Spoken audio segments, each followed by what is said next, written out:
Le cinéaste ukrainien Oleg Sentsov, incarcéré en Russie alors qu'il a récemment entamé le 3e mois d'une grève de la faim, ne se plaint de rien, selon les autorités pénitentiaires russes. Emmanuel Macron a de nouveau plaidé, ce vendredi, au cours d'un entretien téléphonique avec Vladimir Poutine, plusieurs propositions, afin de trouver de façon urgente une solution humanitaire, pour le cinéaste qui a entamé une grève de la faim le 14 mai.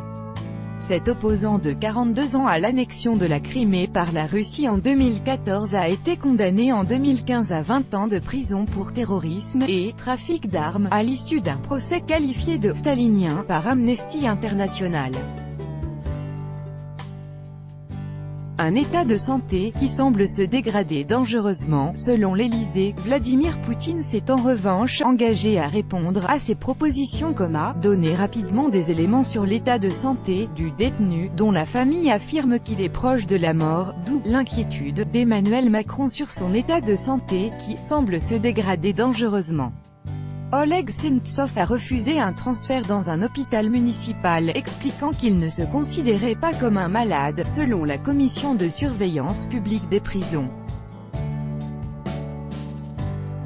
Le cinéaste avait déjà refusé ce transfert il y a quelques jours, au motif qu'il craignait pour sa santé.